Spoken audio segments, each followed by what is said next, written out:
বিসমিল্লাহির রহমানির রহিম। ومن أحسن قولا ممن دعا إلى الله وعمل صالحا وقال إنني من المسلمين. كتاب الله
अस्सलामु अलैकुम वरहमतुल्लाहि वबरकातुहू।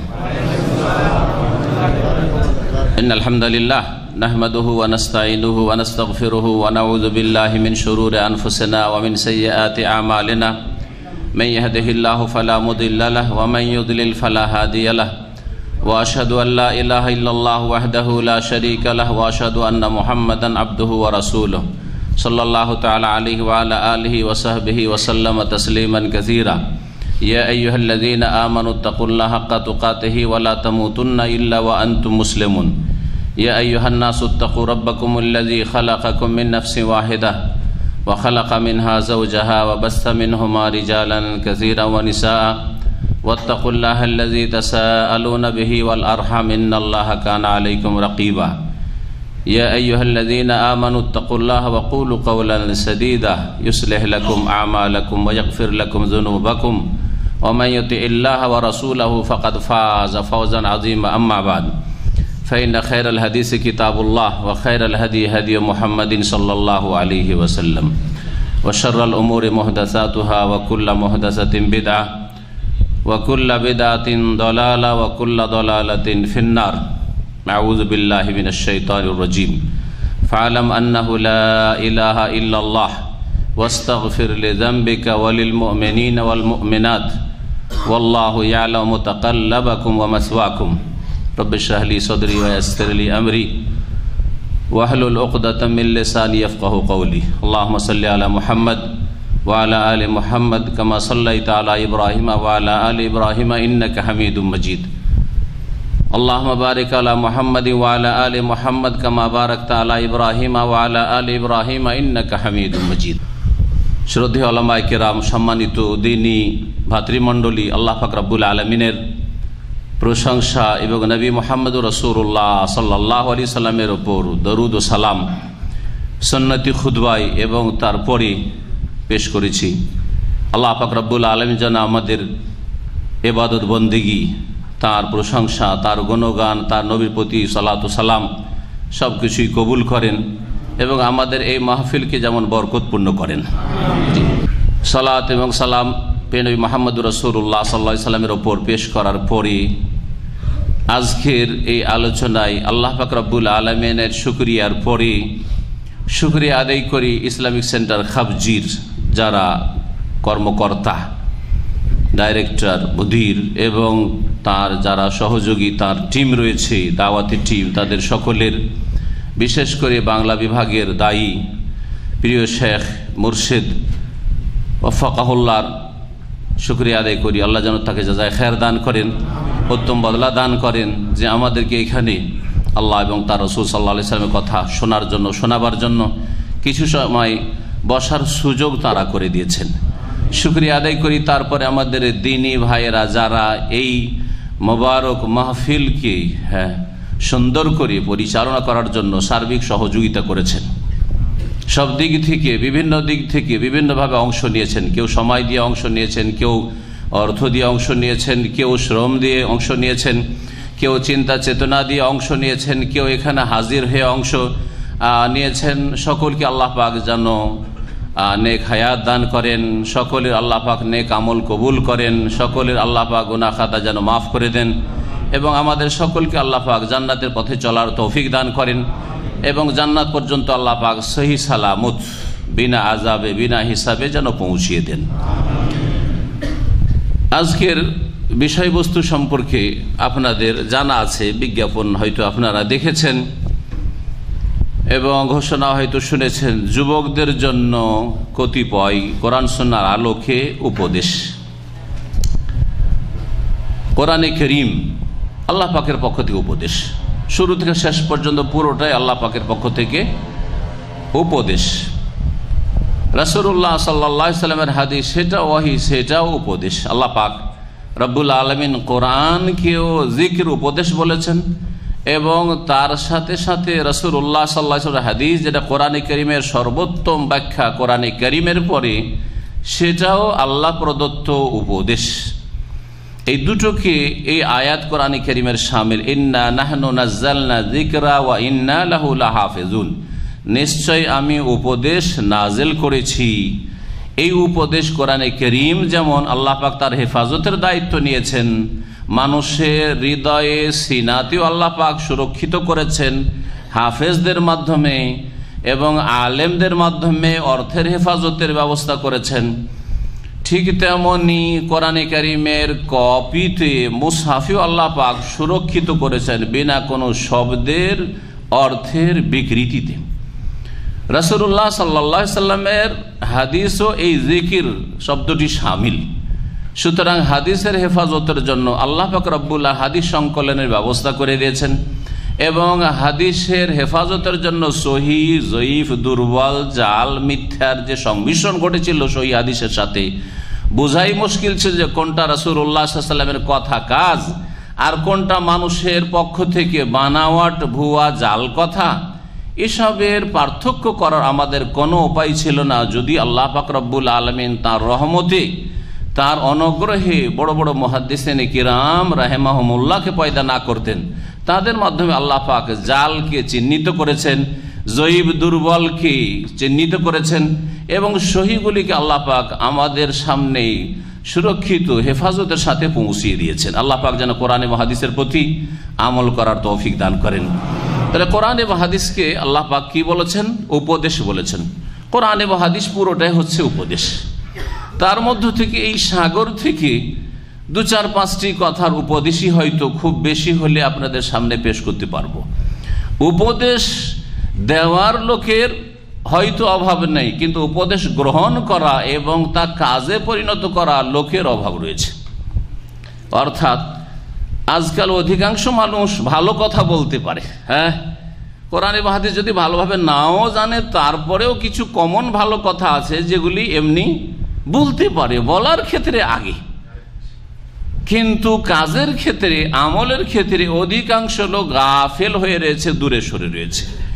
যার ফলে উপদেশ শোনার চাইতে, উপদেশ বলার চাইতে, উপদেশ পড়াশোনা করার চাইতে বেশি গুরুত্ব রয়েছে আমল করার, কাজে পরিণত করার। আল্লাহ পাক যেন আমাদের সকলকে আমলে আগে বাড়ার তৌফিক দান করেন। যা কিছু আমরা জানবো, শিখবো, শুনবো, পড়বো, দিনের প্রত্যেকটি বিষয়ের প্রতি আমল করার আল্লাহ পাক তৌফিক দান করেন। আকীদার যদি বিষয় হয় আর আমাদের আকীদায় যদি ভেজাল থাকে, গোলযোগ থাকে, সংশোধনে আল্লাহ পাক তৌফিক দান করেন। সুন্নত বিদাতের বিষয় হয়তো আল্লাহ পাক রব্বুল আলামিন বিদাতকে পরিত্যাগ করি সুন্নতকে আঁকড়ে ধরার তৌফিক দান করেন। যদি ইবাদত বন্দেগীর ক্ষেত্র হয়তো আল্লাহ পাক সুন্দরভাবে ইবাদত বন্দেগীর তৌফিক দান করেন। আখলাক চরিত্রের বিষয় হয়তো আল্লাহ পাক উত্তম চরিত্র গ্রহণের, গঠনের তৌফিক দান করেন। আর বোধ চরিত্র থেকে আল্লাহ পাক আমাদেরকে বেঁচে থাকার তৌফিক দান করেন। আল্লাহ পাক রব্বুল আলামিনের বা তার রাসূল সাল্লাল্লাহু আলাইহি সাল্লামের উপদেশ হচ্ছে কোরআন এবং হাদিসের উপদেশ। যুবকদের জন্য উপদেশ বলা হয়েছে, কারণ যৌবন কালটি হচ্ছে মানুষের জন্য হয় তার শুভ লক্ষণ, যে যৌবনকাল যদি তার সুন্দরভাবে কেটে যায় তাহলে এটা তার সারা জিন্দগির জন্য ভালো একটি লক্ষণ, যে বাকি জীবনটা আশা করা যায় যে ভালোভাবে কেটে যাবে। যৌবনকালে যদি জান্নাতের রাস্তায় থাকতে পারে, সিরাতে মুস্তাকিমকে ফলো করতে পারে, সরল পথে অবিচল থাকতে পারে, তাহলে জানতে হবে যে বাকি যে সময়টা আসছে তাতে আরো গভীরভাবে চিন্তাশীল হবে, আরো আল্লাহর ভয়ভীতি তার অন্তরে ঢুকবে। সুতরাং আরো ভালো মানুষ হয়ে যাবে এবং নিজের সংশোধনের মাধ্যমে সে জান্নাতের পথে সহজভাবে গন্তব্যস্থানে পৌঁছিতে পারবে।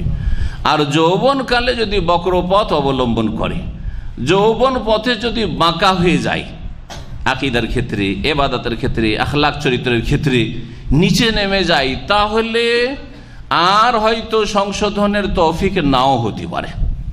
আল্লাহ পাক রব্বুল যেন সমস্ত রকমের শার থেকে, অনিষ্ট থেকে, দিন দুনিয়ার ক্ষতিকর বিষয়গুলি থেকে আমাদের সকলকে বেঁচে থাকার তৌফিক দান করেন।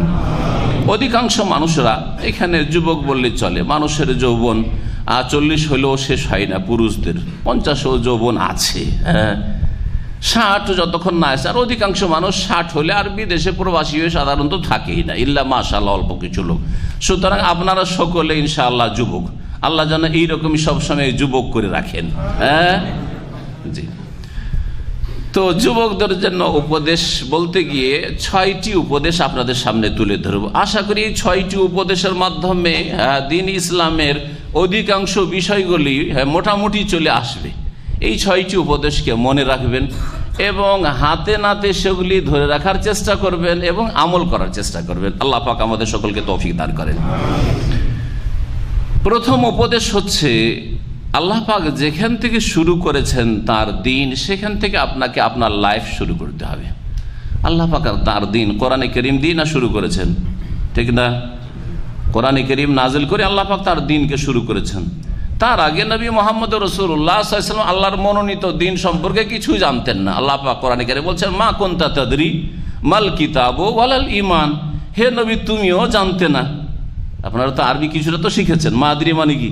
মাদরি মানে আমি জানি না। তো আল্লাহ বলছেন মা কুনতা তাদরি, হে নবী তুমি জানতে না। মাল কিতাব, যে কিতাব কি, কোরআন কি তাও জানতে না। ওয়ালাল ঈমান, আর ঈমান ইসলামী বা কি তাও জানতে না, কিছু বুঝতে না তুমি। যদি আল্লাহ পাক এই নূর, এই দিনের আলো, এই হেদায়েতের আলো আসমান থেকে ওহির আকারে নাজিল না করতেন, ওয়ালাকিন জাআলনাহু নূরান নাহদি বিহি মান নাশা, তবে আমি এই কিতাবকে, এই কোরআনকে, এই আসমানি সিলেবাসকে নূর করেছি, আলো করেছি, জ্যোতি হিসাবে নাজিল করেছি, যা দিয়ে আমি যাকে পছন্দ করি, চাই, যাকে ইচ্ছা করি হেদায়েতের তৌফিক দিয়ে থাকি। আল্লাহ সকলের জন্য হেদায়েতের রাস্তা খুলে রেখেছেন, কিন্তু যে হেদায়েতের দিকে আগে বাড়ে ওকে আল্লাহ তৌফিক দিয়ে দেন, মানে শক্তি সামর্থ্য দেন। আর যে বলছে আমি উঠবো না, দাঁড়াবো না, আমি কাজ করব না, নড়বো না, শুয়ে থাকবো, তাকে জবরদস্তিকে আল্লাহ হেদায়েত করবেন? জবরদস্তি আল্লাহ বাধাও দেন না, আর জবরদস্তি আল্লাহ ধাক্কা দিয়েও হেদায়েত করেন না। জবরদস্তি ধাক্কা দিয়ে কোনো মানুষকে আল্লাহ জাহান্নামেও ঠেলে দেন না, আর জবরদস্তি আল্লাহ জান্নাতেও ঠেলে দেবেন না। তবে যে যেদিকে যাওয়ার চেষ্টা করবে সেদিকে আল্লাহ পাক আপনাকে যাওয়ার জন্য কি করবেন? শক্তি যোগাবেন, শক্তি সামর্থ্য দেবেন, যাকে তৌফিক বলা হয়। তৌফিক কথাটি আমরা বাংলাতে আরবি শব্দ এত ব্যাপক হারে ব্যবহার করি, কিন্তু অনেকে হয়তো বুঝেন না। তৌফিক এটাই, আপনি চেষ্টা করলে তৌফিক হবে, চেষ্টা না করলে তৌফিক হবে না। নামাজ পড়ছেন না, আর যখন কোনো শেখ বা হুজুর কেউ জিজ্ঞেস করলো, মুরব্বী জিজ্ঞেস করলো, বাবা নামাজ পড়েন? বলছে হুজুর দোয়া করিয়েন। তো খালি দোয়া দিয়ে কি কাজ হবে নাকি? না, আপনাকে নড়াচড়া করতে হবে। আরে বাবা ফজর একটু উঠার চেষ্টা করেন, আর তারপরে একটু এলেম শিখার চেষ্টা করেন, আমল করার চেষ্টা করেন, তখন তৌফিক আপনার সাথে শামিল থাকবে। আর এমনিতে তৌফিক তো হবে না। তো প্রথম যেই উপদেশ সেটা হচ্ছে, আল্লাহ যেখান থেকে শুরু করেছেন তার দিন, সেখান থেকে আপনাকে আপনার জিন্দেগি শুরু করতে হবে। কোনখান থেকে শুরু করেছেন? কোন আয়াত থেকে শুরু করেছেন? কোন বিষয় থেকে শুরু করেছেন?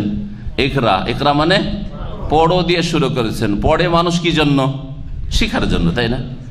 মানুষ শিখার জন্য হয় পড়ে, আর না হলে শোনে।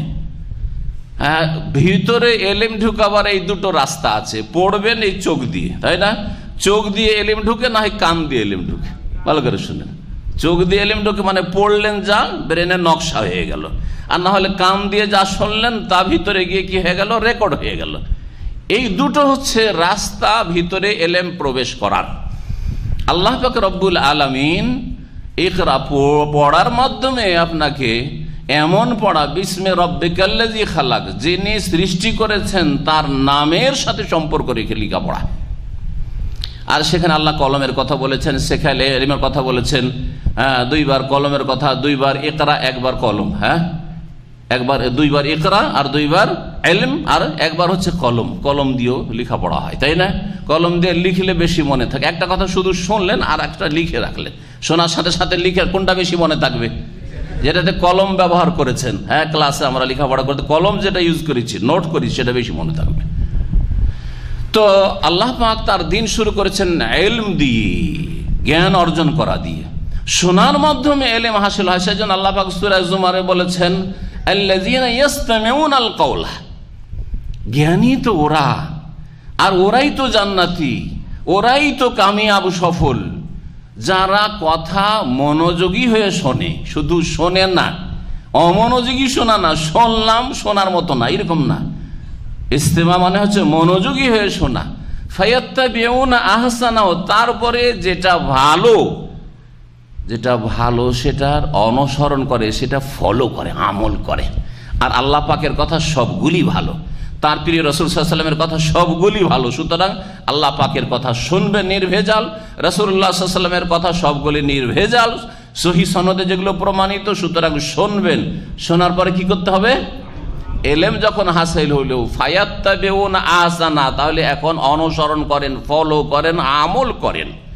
উলাইকাল্লাযীনা হাদাহুমুল্লাহ, ওদেরকেই তো আল্লাহ সঠিক রাস্তা দেখাবেন। উলাইকা হুম উলুল আলবাব, আর ওরাই তো হচ্ছে জ্ঞানী ব্যক্তি, এদের আল্লাহ প্রশংসা করেছেন। তাহলে আল্লাহ পাকের দিন শুরু করেছেন জ্ঞান অর্জন করা দিয়ে। সুতরাং প্রথম উপদেশ হচ্ছে যুবক ভাইদের জন্য, যারা পরোক্ষভাবে বোনেরা শুনবেন তাদের জন্য, প্রত্যেক মুসলিম যাদের কানে আমার কথা পৌঁছিবে প্রত্যক্ষ অথবা পরোক্ষভাবে, সকলের জন্য তা হচ্ছে দ্বীনের ইলম হাসিল করতে হবে, জ্ঞান অর্জন করতে হবে। যেই জ্ঞানের মাধ্যমে আল্লাহর সাথে সম্পর্ক মজবুত হয়, রাসূলুল্লাহ সাল্লাল্লাহু আলাইহি ওয়াসাল্লামের সাথে সম্পর্ক মজবুত হয়, আখিরাতের ক্ষেত্রে আপনি অগ্রগামী হতে পারেন, যেটা স্থায়ী জগৎ। আর দুনিয়ার প্রয়োজনটা কোনো রকম করে হাসিল হলেই যথেষ্ট, দুনিয়ামুখী না হন, আখিরাতমুখী হতে পারেন। সেটা হচ্ছে শরীয়তের জ্ঞান অর্জন করা। এই জন্য আল্লাহ পাক রব্বুল আলামিন সূরা মুহাম্মাদের আয়াত নম্বর 19 ইরশাদ করেছে, যা দিয়ে আমি আজকের আলোচনা শুরু করেছি, ফালাম আন্নাহু লা ইলাহা ইল্লাল্লাহ। জ্ঞান অর্জন করো, এলেম হাসিল করো, শিখো। আল্লাহ বলছেন কি শিখতে হবে? প্রথম যে শিক্ষা শিখতে হবে তা হচ্ছে আন্নাহু লা ইলাহা ইল্লাল্লাহ, আল্লাহ ছাড়া কোনো সত্য মাবুদ নেই, উপাস্য নেই। আল্লাহ পাকের ইবাদত একমাত্র সত্য, আর আল্লাহ ছাড়া অন্যের উপাসনা, ইবাদত বন্দেগী, আল্লাহ ছাড়া অন্যকে সিজদা করা, আল্লাহ ছাড়া অন্যের কাছে যাত্রা করা, দোয়া করা, আল্লাহ ছাড়া অন্যের জন্য মানত করা, আল্লাহ ছাড়া অন্যের জন্য জবাই করা, আল্লাহ ছাড়া অন্যের কাছে ফরিয়াদ করা, আল্লাহ ছাড়া অন্যকে গৌস মহান উদ্ধারকারী বলা, আল্লাহ ছাড়া অন্যকে গরিব নওয়াজ, গরিবের দাতা বলা, এগুলি হচ্ছে কি? মিথ্যা কথা, বাতিল কথা। সত্য মাবুদ একমাত্র মহান আল্লাহ পাক রব্বুল আলামিন। লা ইলাহা ইল্লাল্লাহর তৌহিদের জ্ঞান অর্জন করু। তৌহিদের জ্ঞান দিয়ে শুরু করবেন। আর তৌহিদের পরিপূরক যে বিষয়গুলি রয়েছে, তৌহিদের পরিপূরক হচ্ছে ইত্তিবা, সুন্নাহ রাসূলকে অনুসরণ করা সাল্লাল্লাহু আলাইহি সাল্লাম। আর তারপরে বাকি যে সব বিষয় রয়েছে, হুকুম আহকাম, বিধিবিধান রয়েছে, ফারায়েজ ওয়াজিবাত রয়েছে, হালাল হারাম রয়েছে, জায়েজ নাজায়েজ রয়েছে, করণীয় বর্জনীয় রয়েছে, সবগুলি হচ্ছে তৌহিদের পরিপূরক বিষয়। তৌহিদকে পূর্ণতা দান করবে, কিন্তু প্রথম তৌহিদ, আল্লাহর একত্ব ঠিক থাকতে হবে। লা ইলাহা ইল্লাল্লাহ সম্পর্কে জ্ঞান অর্জন করো, দ্বীন সম্পর্কে জ্ঞান অর্জন করো। তারপরে আল্লাহ বলছেন ওয়াস্তাগফির লিযামবিকা, হে নবী মুহাম্মদ সাল্লাল্লাহু আলাইহি সাল্লাম। নবী সাল্লাল্লাহু আলাইহি সাল্লামকে সরাসরি সম্বোধন করা হয়েছে। আর পরোক্ষভাবে আমাকে আপনাকে সকল মানুষকে সম্বোধন করা হয়েছে। অথবা হে মানুষ, এলেম শিখার পরে, জ্ঞান অর্জনের পরে তুমি তোমার গুনার জন্য ক্ষমা প্রার্থনা করো। ওয়ালিল মুমিনিনা ওয়াল মুমিনাত, আর মুমিন পুরুষ নারীদের জন্য আল্লাহর কাছে ক্ষমা প্রার্থনা করো, ইস্তেগফার করো। প্রথমটা হচ্ছে, প্রথম উপদেশ আল্লাহ পাকের কি? এলেম হাসিল করা। কি করতে হবে? এলেম হাসিল কর। তারপরে ইস্তেগফারের কথা। ইস্তেগফারটা এলেম না আমল? আমল। ভালো করে বুঝতে পারছেন তাহলে, মাশাআল্লাহ। জি, আমল। ইমাম বুখারী রহমতুল্লাহ আলাইহি তার কিতাবুল ইলম সহিহ বুখারীতে এলেমের চ্যাপ্টারে অধ্যায়ে একটি অধ্যায় নিয়ে আসছেন, তা হচ্ছে বাবুল ইলমে কাবুলাল কওলি ওয়াল আমাল। এই অধ্যায় হচ্ছে এই সম্পর্কে যে কথা বলার আর কাজ করার, আমল করার আগে এলেম অর্জন করতে হবে, জ্ঞান অর্জন করতে হবে, দিন সম্পর্কে জানতে হবে, শিখতে হবে। তারপরে দলিলে এই আয়াত পেশ করছেন। দলিলে কি করছেন? এই আয়াত সূরা মুহাম্মদের আয়াত নম্বর 19 পেশ করছেন। তারপরে বলছেন ফাবাদা বিল কওলি ক্বাবলাল ফাবাদা বিল ইলমি ক্বাবলাল কওলি ওয়াল আমাল। তারপরে বলছেন, দেখেন এই আয়াতে একটি গভীরভাবে চিন্তা করে যে আল্লাহ পাক প্রথম ইলম দিয়ে শুরু করেছেন, জ্ঞান অর্জন করা দিয়ে শুরু করেছেন হুকুম, তারপরে আমলের কথা বলেছেন। আমল হচ্ছে তওবা ইস্তেগফার করা। ইস্তেগফার, তওবা ইস্তেগফার, আমল। আমলটা পরে। ইসলাম সম্পর্কে কিছুই জানেন না আপনি, আর সকাল বিকেল আস্তাগফিরুল্লাহ আস্তাগফিরুল্লাহ, সুন্নতি তরিকায় বলেন আর বিদআতি তরিকায় বলেন, নিজের ভাষায় ইস্তেগফার করেন অথবা যেই ভাষায় করেন, রাসূলুল্লাহ সাল্লাল্লাহু আলাইহি ওয়াসাল্লাম ভাষায় করেন, কিন্তু যদি দিন সম্পর্কে জ্ঞান না থাকে বেশি কিছু, তৌহিদ ভালো করে জানেন না, শিরক ভালো করে জানেন না যে শিরক থেকে বেঁচে থাকবেন, আপনি সুন্নত জানেন না যে সুন্নতকে মজবুত করবেন, বিদআত জানেন না, সুতরাং বিদআত থেকে বাঁচবেন কি করে, জানেন না যে সব বিদআত, জানেন না যে নওয়াইতো পড়া বিদআত, জানেন না যে জায়নামাজের দোয়া বিদআত, জানেন না যে ওই কি বলছি ইক্তাদাইতো বিহাদালিম বিদআত, জানেন না যে সম্মিলিত মোনাজাত নামাজের পরে বিদআত, জানেন না যে মিলাদ করা বিদআত, জানেন না যে পীরের মুরিদ হওয়া বিদআত, জানেন না যে কবরে সিজদা করা শিরক। কোনো জ্ঞান নেই, জ্ঞান নেই, কিন্তু সকাল বিকাল শত শতবার জিকির করছেন তসবিহ দানা নিয়ে, আস্তাগফিরুল্লাহ রাব্বি মিন কুল্লি যাম। তাহলে আমল আছে কিন্তু এলেম নাই, কাজ হবে? কোনো কাজে আসবে না, কোনো কাজে আসবে না। এই জন্য আল্লাহ পাকের প্রথম উপদেশ হচ্ছে কি করতে হবে? দ্বীন সম্পর্কে জ্ঞান অর্জন করতে হবে। নবী মুহাম্মদ রাসূলুল্লাহ সাল্লাল্লাহু আলাইহি ওয়াসাল্লাম এটাকে ফরজ বলে আখ্যায়িত করেছেন। ইবনে মাজাহ, এইরকমই তাবরানী, আরো বিভিন্ন হাদিসের কিতাবে রয়েছে। সবগুলি হাদিস মিলিয়ে এই হাদিসটি হচ্ছে সহিহ, সবগুলি সনদ সূত্র মিলিয়ে এই হাদিসটি হচ্ছে সহিহ।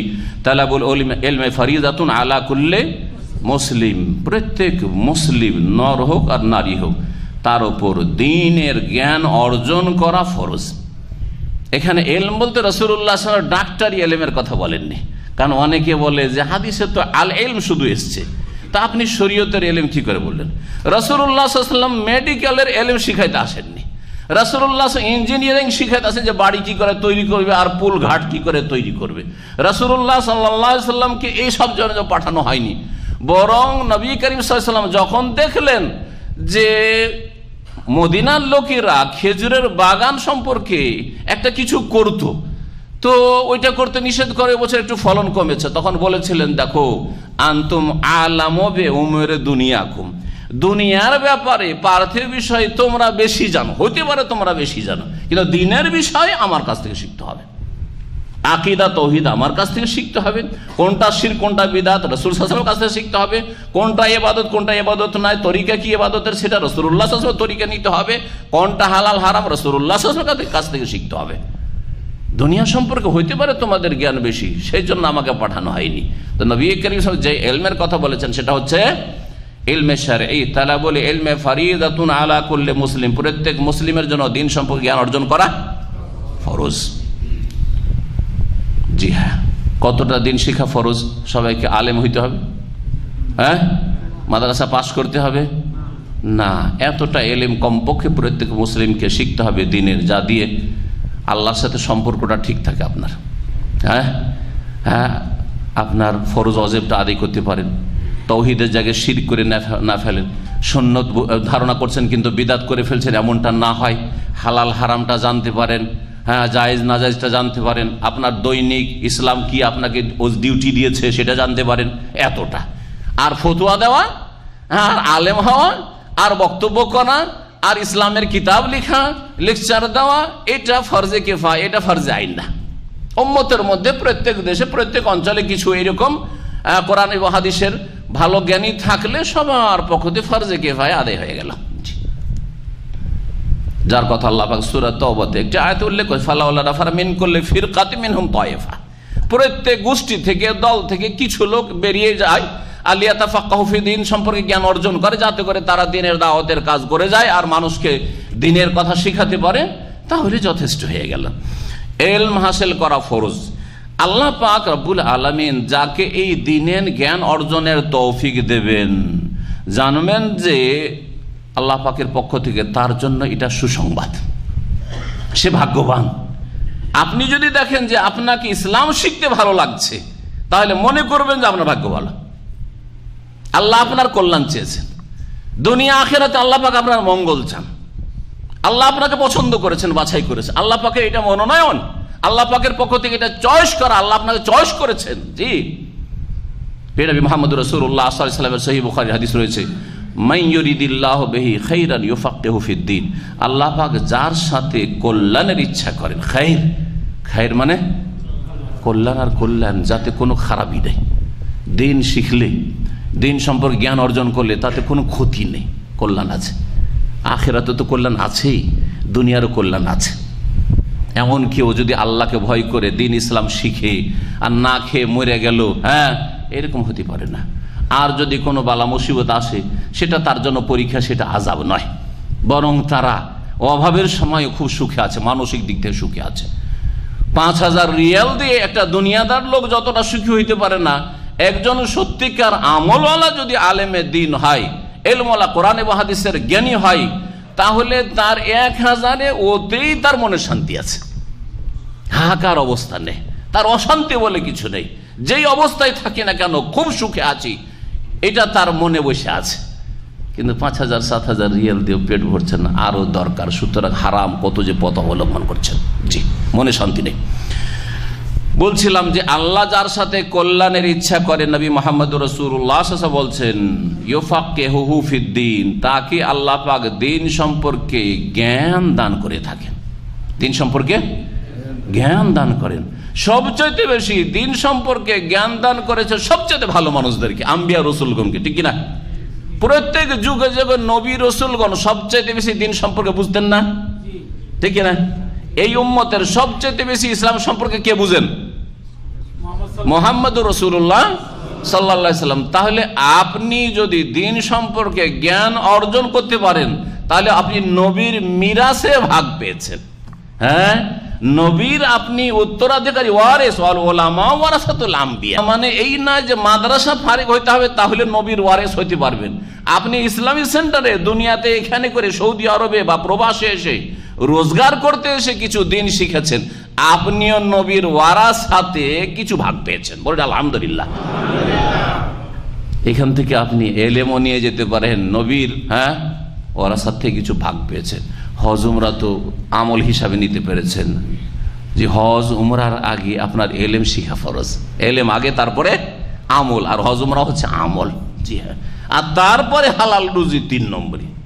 ১ নম্বরে রুজি রাখবেন না, হালাল রুজি হইলেও তাকে ১ নম্বরে রাখবেন না, যে আমি তো সৌদি আরব টাকা ইনকাম করার জন্য এসেছেন ভালো কথা, কিন্তু তার চাইতে বেশি আল্লাহ ভালো ব্যবস্থা করেছেন, সুতরাং তার চাইতে ভালোটা আগে গ্রহণ করেন।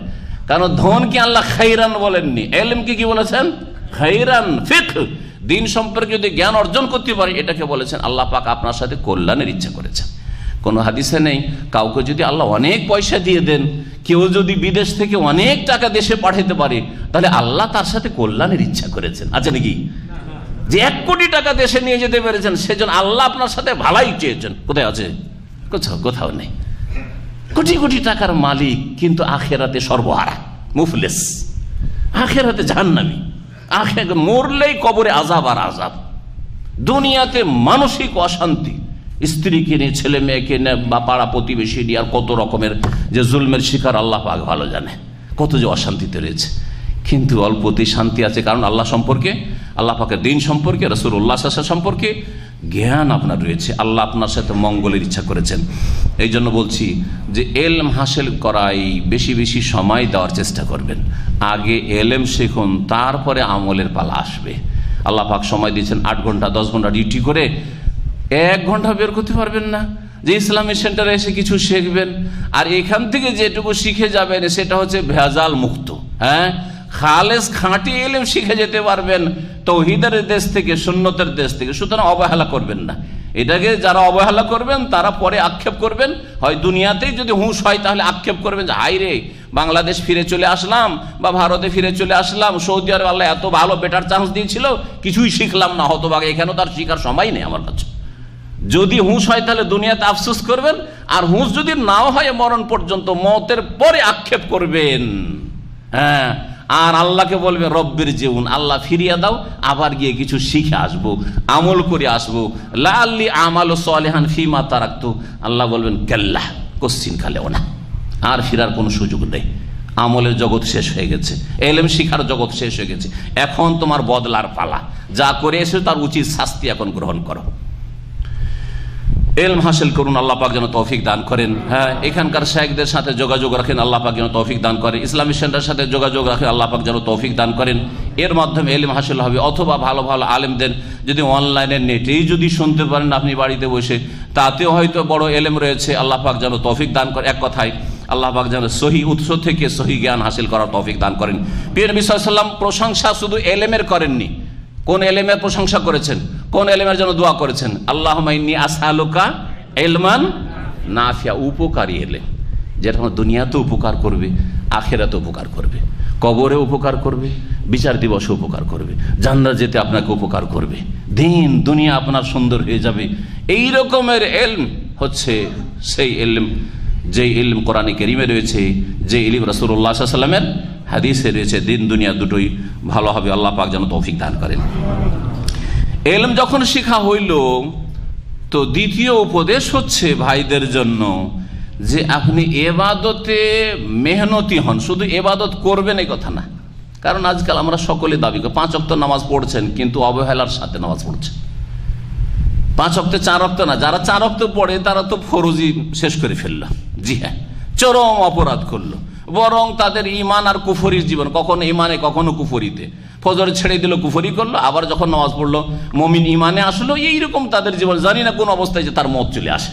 হতে পারে যে ফজর ছেড়েছিল ওই সময় মত চলে এসছে, রাতে অসৎ নিয়ত নিয়ে ঘুমিয়েছিল যে ফজরে উঠতে পারবো না, ওই সময় কুফরির অবস্থায়, হ্যাঁ, বেদিনের অবস্থায় তার জান কবুজ হয়েছে। তাহলে কি অবস্থাটা চিন্তা করুন তো, তার একটু চিন্তা করে দেখুন। সুতরাং আমি ওদের কথা বলছি না, তারা তো বড়ই ঝুঁকিপূর্ণ জীবন যাপন করছে আখিরাতের ক্ষেত্রে, জান্নাত থেকে বঞ্চিত হওয়ার ক্ষেত্রে। কিন্তু আমি বলতে চাইছি যারা 5 ওয়াক্ত নামাজও পড়ছেন, কিন্তু মেহনতের সাথে না, যত্নের সাথে না, অবহেলার সাথে, হ্যাঁ, মোবাইলের ক্ষেত্রে একটা দিন নেট না থাকে, পকেটে মোবাইল আছে, হ্যাঁ, স্মার্টফোন আছে, নেট আছে, নেটের অফার শেষ হয়ে গেছে, 2 দিন নেট নাই, পেরেশান হয়ে যাচ্ছে। কথা সত্য না? পেরেশান। আরে ছোট ছোট বাচ্চা পেরেশান। কালকে আমার ভাই বলছে যে ছেলেরা সব পেরেশান হয়ে গেছে। আরেকজন শেখ বলছে আমার ছেলে মেয়েরা একটু করে গেম টেম দেখে আর ওই মোবাইল দেখে আর খায়, পেরেশান হয়ে গেছে। 4 বছর 3 বছরের বাচ্চাই যদি পেরেশান, তা আপনার মতো যুবক কত যে পেরেশান যে হোয়াটসঅ্যাপটা খুলতে পেলাম না, আরে ইমো খুলতে পেলাম না, বিবির সাথে লম্বা গল্প করতে পারি না, আর তারপরে আর কি বলবো, বাকিগুলি হারামগুলির কথা তো বলার দরকারই নেই, ফেসবুক দেখতে পেলাম না, আর এই সেই যারা পাপ করে। আল্লাহু আকবার। জি, আমলের ক্ষেত্রে যত্নবান হইতে হবে, শুধু নামাজের ক্ষেত্রে না, এবাদত বন্দেগীতে, নামাজের এবাদত হোক আর রোজার এবাদত হোক। এক হচ্ছে দেখা দেখি রোজা রাখছেন, আর এক হচ্ছে রোজা রাখার মতো রোজা রাখছেন। জি হ্যাঁ, এক হচ্ছে জাকাত দিতে হয় দিচ্ছেন, একটা জাকাত দেওয়ার মতো দিচ্ছেন, জানে প্রাণে মন থেকে খলুসিয়াতের সাথে জাকাত দিচ্ছেন। একটা হচ্ছে হজ করার মতো হজ করছেন, হ্যাঁ, যেমন হজ করা লাগে আন্তরিকতার সাথে, ইখলাসের সাথে, একেবারে কান্না ভাব মন নিয়ে হজ করছেন। আর একটা হচ্ছে হজ পয়সা আছে, যা একটা হজ কইরা আসি, সবাই যাচ্ছে আমিও যাচ্ছি, কার সাথে যাচ্ছেন? মেলা কেউ আছে হজ শিখেছেন, বলছে অসুবিধা নেই, আমাদের সাথে যারা যাচ্ছে তারা খুব সিনিয়র, হজ জানে, ওদের সাথে করে নিব। আজকাল অধিকাংশ উমরা করা লোকরা আর হজ করা লোকেরা ওই রকমই, একবার ডানে দেখে আর বামে দেখে। আমাদের বেনামাজিরাকে দেখতাম, নতুন বিয়ে করতে গেছে, সারা জীবন তো নামাজ পড়েনি, এখন নামাজে দাঁড়িয়েছে। চোখে ছোট কালকার কথা খুব বেশি মনে আছে, দেখছে নামাজ পড়তে দাঁড়িয়ে, ও জানে না যে কোনটার পর কি করতে হবে, তো একবার এদিকে দেখছে, এবার এদিকে দেখছে যে কে কি মানে দাঁড়ার পরে কি করতে হবে, রুকু যেতে হবে, রুকুতে ওইটা করতে হবে, কি সবাই কি করছে, কয় রেখাত করতে হবে তারও হয়তো হদিস নেই। তো এইরকম আজকালকার হজ উমরা না না না না, ওই রকম না, যত্ন সহকারে মেহনতের সাথে ইবাদতে মেহনত করতে হবে। কি করতে হবে? মেহনত করতে হবে। প্রিয় মুহাম্মদ রাসূলুল্লাহ শুধু দোয়া করতে বলেননি, দোয়া অনেক সময় ফরজ নাই, নামাজ ফরজ, তাই না?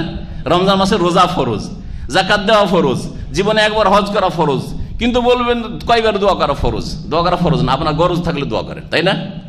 যখন যা চাওয়ার আল্লাহর কাছে আপনি চেয়ে নেন, তাই দোয়া করা কখনো কখনো ফরজ, যে জায়গাগুলিতে ফরজ আছে ফরজ, না হয় যেখানে সুন্নত আছে সুন্নত, আর না হলে এমনি নফল দোয়া করা, তাই না? দোয়াতেও সেজদাতে বেশি বেশি দোয়া করতে বলছেন প্রিয় নবী মুহাম্মদ রাসূলুল্লাহ সাল্লাল্লাহু আলাইহি ওয়াসাল্লাম। এবং শুধু দোয়া করতে বলছেন না, কি বলছেন? আকরাবু মা ইয়াকুনুল আবদু মির রাব্বিহি ওয়া হুয়া সাজিদ, সবচাইতে কাছাকাছি নিকটবর্তী হয়ে যায় বান্দা তার রবের, আল্লাহ পাকের, কখন? যখন সেজদায় লুটিয়ে পড়ে। সেজদায় এত শিক্ষিত মানুষ, ডাক্তার, ইঞ্জিনিয়ার, আর কত পিএইচডি করা লোক, আর কত বড় আল্লামার শাইখুল হাদিস, আর কত বড় শেখ, আর তারপরে সেজদায় লুটিয়ে পড়ছেন। কত পয়সাওয়ালা মানুষ মুদির হয়ে বসে আছেন, 4 টেবিল নিয়ে, একবার অফিস নিয়ে, তারপরে নামাজের সময় হলে আল্লাহর সামনে সেজদাতে ধুলো হোক আর মাটি হোক আর কাদা হোক লুটিয়ে পড়লেন। এর চাইতে বড় দৃশ্য, সুন্দর দৃশ্য আর কি হইতে পারে? সবচাইতে বেশি কাছাকাছি হয়ে যায় বান্দা সেজদার অবস্থায় আল্লাহ পাক রব্বুল আলামিনের। যখন সবচাইতে বেশি কাছে হয়ে গেছো আল্লাহ পাকের, তখন এটা হচ্ছে সুযোগ। কিসের সুযোগ? যা চাওয়ার চাও, যা নেওয়ার নেও। সুতরাং ফাজতাহিদু ফি দুআয়ে, দুআতে মেহনত করো, পরিশ্রম করো। ইজতিহাদ মানে মেহনত, পরিশ্রম করা, কঠোর পরিশ্রম করে দুআতেও মেহনত করা লাগে। এই জন্য বললাম শুধু ইবাদত বন্দেগী করলে হবে না, ইবাদত বন্দেগী কি করতে হবে? মেহনতি হইতে হবে, মেহনতি পরিশ্রমী হইতে হবে। দুনিয়ার কাজে কত কঠোর পরিশ্রম করেছেন। আর নামাজের সময় 4 রাকাত নামাজ পড়তে 4 থেকে 6 মিনিট। হ্যাঁ, অনেক ইমাম ওই রকম পয়দা হয়ে গেছে। আর মুক্তাদি তো আছে, যদি তারাবির নামাজে আধা ঘন্টা 20 রাকাত পড়লেও আধা ঘন্টা, আর 8 রাকাত পড়লেও আধা ঘন্টাতে সারতে। কোন মসজিদে যদি 8 রাকাতে 1 ঘন্টা লাগিয়ে দেয়, তাহলে মসজিদে আর পরের দিন মুসল্লি পাওয়া যাবে না, ঠিক না ভুল? তাহলে এইটা কি ইবাদতে মেহনত হইল? হ্যাঁ, মেহনত হলো। নবী মুহাম্মদ রাসূলুল্লাহ সাল্লাল্লাহু আলাইহি ওয়াসাল্লাম তার ইবাদত না করলেও তো চলতো, কারণ আল্লাহ বলছেন তোমার তো আগের পরে সব লিয়াগফিরাল্লাকা আল্লাহু মা তাকাদ্দাম মিন যামবিকা ওয়া মা তাআখার, তোমার আগের পরের ভুল ভ্রান্তি সব মাফের ঘোষণা আমি অগ্রিম করে দিয়েছি।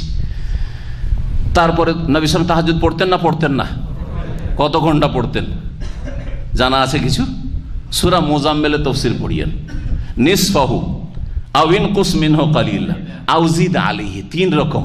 জি হ্যাঁ, হয় অর্ধেক রাত, অর্ধেক রাত, রাতকে হাফ 50-50 করেন, অর্ধেক রাত তাহাজ্জুদ। আও ইনকুস মিনহু কালিলা, অথবা কিছুটা কম, মানে 1/3, 1/3, 3 ভাগের 1 ভাগ। আও জিদ আলাইহি, অথবা অর্ধেকের চাইতে একটু বেশি করো, মানে 2/3। রাতকে 3 ভাগ করে 2 ভাগ তাহাজ্জুদ। তাহলে সর্বনিম্ন নবী মুহাম্মদ রাসূলুল্লাহ সাল্লাল্লাহু আলাইহি ওয়াসাল্লামের তাহাজ্জুদ হয়তো রাতের 3 ভাগের 1 ভাগ। আপনি এখন হিসাব করেন, সন্ধ্যা হচ্ছে, মাগরিব ধরেন 6টা, আর ফজর আজান হচ্ছে কত? 5টায়। কয় ঘন্টা? 4টায়, 4:35। আচ্ছা, একটু এদিক ওদিক ধরেন, এদিকে একটু কম 6টা করলাম, যখন একটু বাড়িয়ে দিলাম, অথচ 10 মিনিট আগে তো ওইদিকে 5টা দিলাম, কত ঘন্টা হয়? 11 ঘন্টা। তাহলে হাফ হচ্ছে 5.5 ঘন্টা। 3 ভাগের 1 ভাগ, 11 ঘন্টাকে 3 তিরিকে 9, হ্যাঁ হ্যাঁ 4.5 ঘন্টা, 3.5 করে ধরলাম, একটু কম করে ধরলাম। তা নবী মুহাম্মদ রাসূলুল্লাহ সাল্লাল্লাহু আলাইহি ওয়াসাল্লামের সবচেয়ে কম তাহাজ্জুদ কয় ঘন্টা ছিল? 3.5 ঘন্টা ছিল। 3.5 থেকে 4.5 ঘন্টা, এটা ছিল 1/3, 3 ভাগের 1 ভাগ, রাতের 3 ভাগের 1 ভাগ। আপনার কতটা তাহাজ্জুদ আছে? বলছে তাহাজ্জুদ পড়তে পারি না শেখ, গেল। জি, ফরজ নামাজ, অনেকে ফরজ পড়ার পরে সুন্নত পড়তেই চান না হয়তো। হ্যাঁ, জি হ্যাঁ, কারণ তাড়াতাড়ি করে মোবাইল খুলতে হবে। কোরআন খতম, দিনে যদি 15 মিনিট কোরআন পড়েন 1 পারা কোরআন হবে, হবে না? হবে না? 15 থেকে 17 মিনিটে সাধারণ মানুষও 1 পারা খতম করতে পারবেন। তাহলে দিনে 1 পারা 17 মিনিট যদি কোরআন তেলাওয়াত করেন, মাসের শেষে 1 খতম হবে না? হবে না? অটোমেটিকলি কিছু বুঝতেও পারবেন না, অভ্যাস করে দেখেন। 1 খতম মাসে আপনার হচ্ছে, 11 মাসে 11 খতম, রমজান মাসে আরো বেশি কিছু করলেন। কত বড় অঙ্কের নেকি আপনি করতে পারলেন। এক হরফে, আলিফে 10, লামে 10, মিমে 10, 30, তাহলে কত নেকি হতে পারে। এটা হচ্ছে ইজতিহাদ ফিল ইবাদা, ইবাদতে মেহনতি হওয়া। পক্ষান্তরে যদি আপনাকে জিজ্ঞেস করা হয়, যার কাছে নেটওয়ালা এই মোবাইল আছে, কত ঘন্টা মোবাইল ইউজ করেন বলতে পারবেন?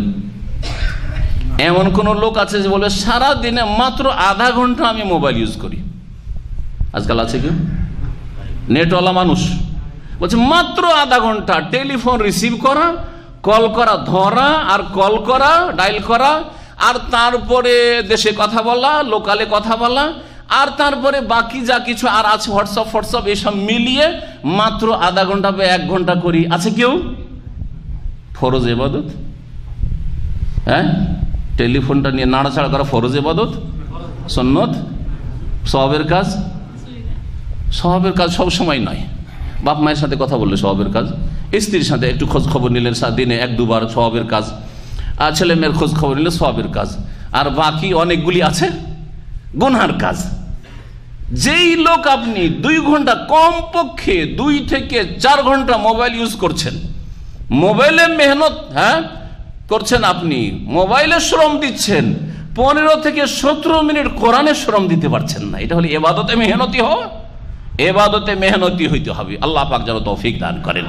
এটা হচ্ছে দ্বিতীয় উপদেশ। এই মোবাইলের ফিতনার যুগে, পাপের ফিতনার যুগে যত সময় আপনি নিজেকে ইবাদতে নিয়োজিত করতে পারবেন, যদি আপনি এই কোরআন খতমে 15-17 মিনিট না দিতে পারেন, তো সারা দিনে কয়বার ইস্তেগফার পড়েছেন? আস্তাগফিরুল্লাহ ওয়া আতুবু ইলাইহি কতবার পড়েছেন? অথচ প্রিয় নবী মুহাম্মদ রাসূলুল্লাহ সাল্লাল্লাহু আলাইহি ওয়াসাল্লাম এক মজলিসে 100 বার করে, আধা ঘন্টার মজলিস হয়তো, ওর মধ্যে কথাও বলছেন, তার মধ্যে আস্তাগফিরুল্লাহ ওয়া আতুবু ইলাইহি, বা কি বলছে, রব্বিগফিরলি ওয়া তুব আলাইয়া ইন্নাকা আনতাত তাওয়াবুর রহিম।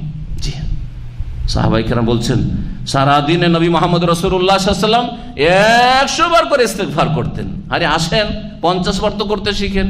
10 বার দিয়ে শুরু করেন যে আজকে আমি এই দিনে গুনে রাখেন, আজকে সারাদিনে 10 বার আস্তাগফিরুল্লাহ ওয়া আতুবু ইলাইহি পড়েছি, তওবা ইস্তেগফার পড়েছি।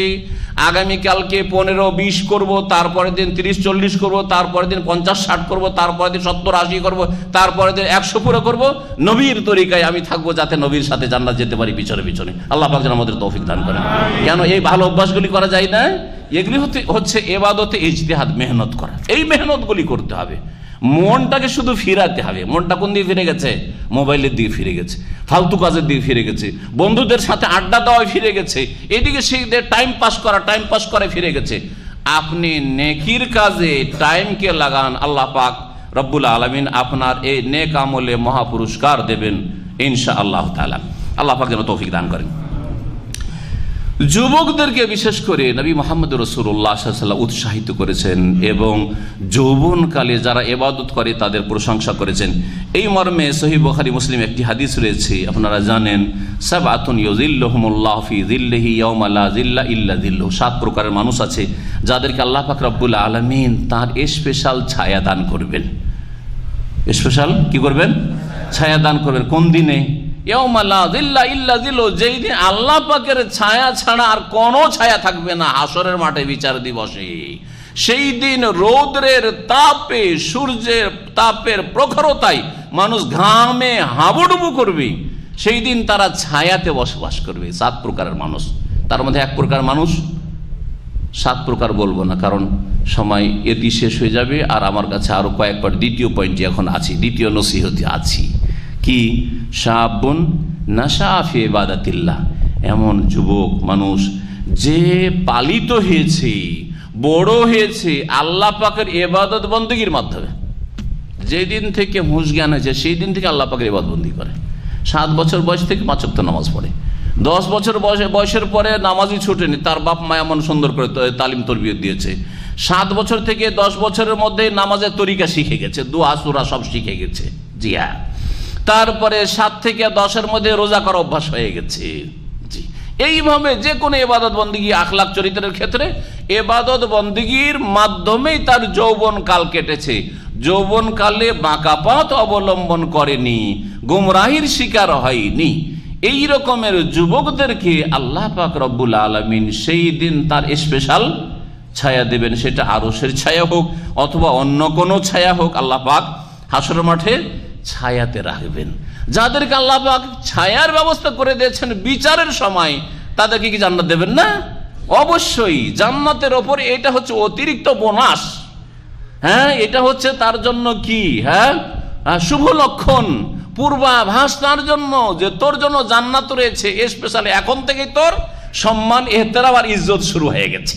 জি, আল্লাহ পাক যেন এই যৌবনকালকে নেকির কাজে, সৎ কাজে, ইবাদত বন্দেগীতে নিয়োজিত করার তৌফিক দান করেন। আর এক লোক রয়েছে এই 7 প্রকারের মধ্যে 2 প্রকার লোকই যুবক।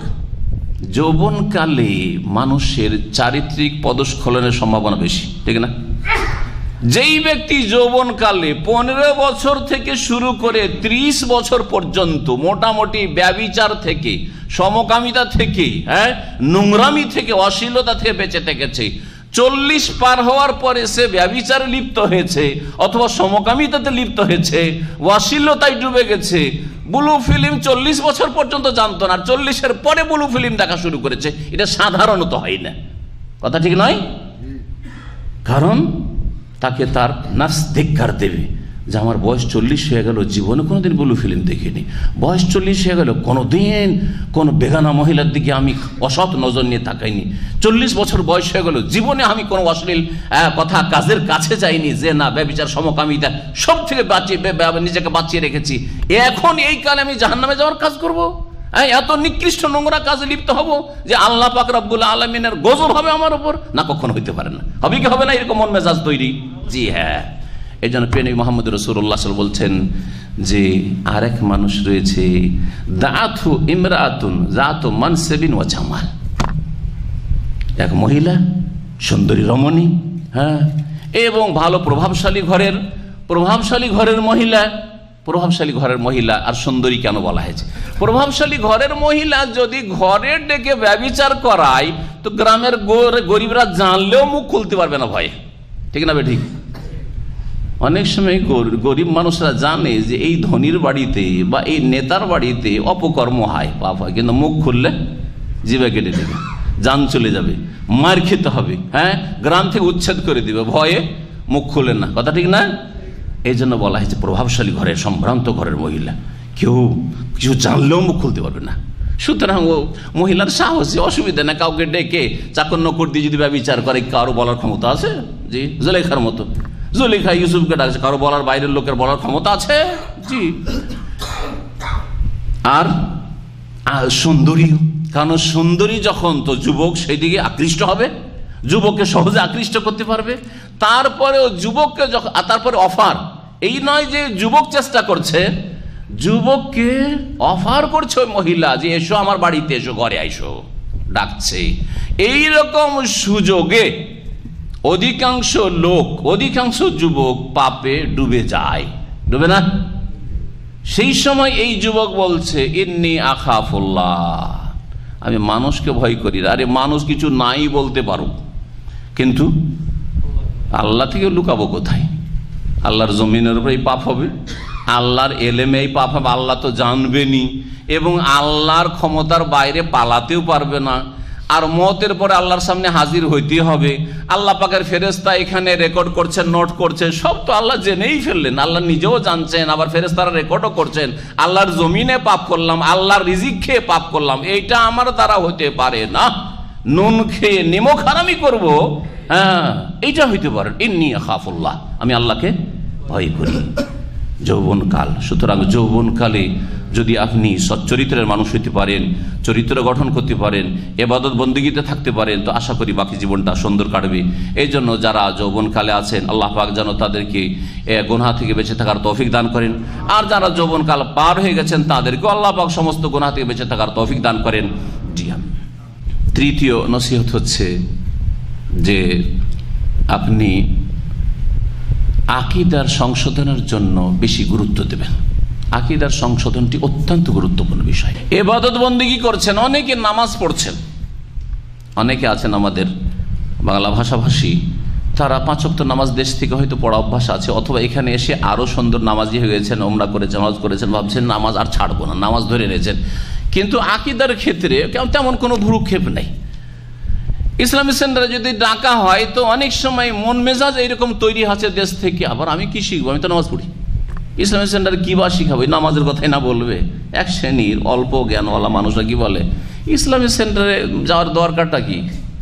শোনা যায় একদিন এক লোক বলছে, শিক্ষিত লোক, হ্যাঁ জেনারেল শিক্ষিত লোক, ইসলামী সেন্টার আসেন, ইসলামী সেন্টার আসেন, শেখ আলহামদুলিল্লাহ নামাজ পড়ছি। তার মানে কি আমি নামাজ পড়ছি আমার জন্য যথেষ্ট, আমার আর শিখার কোনো প্রয়োজন নেই।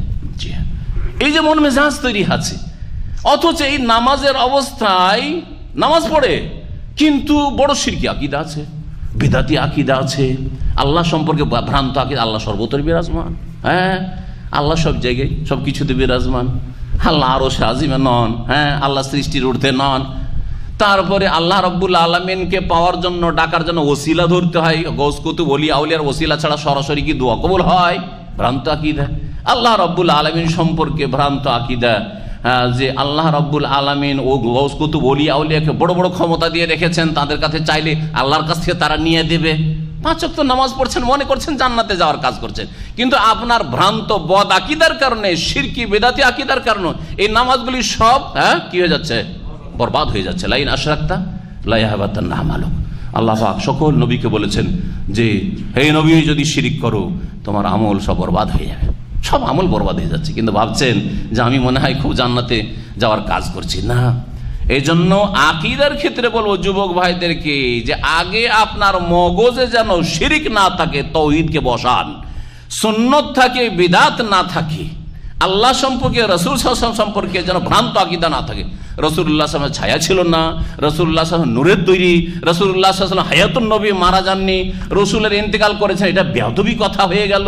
এটা ওয়াহাবিরা বলে, আমরা বলি হায়াতুন নবী, অথচ আপনি শিরকি কথা বলছেন। আপনি আল্লাহ আল হাই, হ্যাঁ চিরঞ্জীব, আর আপনার নবীও হাই, তো পার্থক্যটা কোথায়? তো শিরিক করলেন না আপনি, হ্যাঁ আল্লাহর সাথে হায়াতে শিরিক করলেন।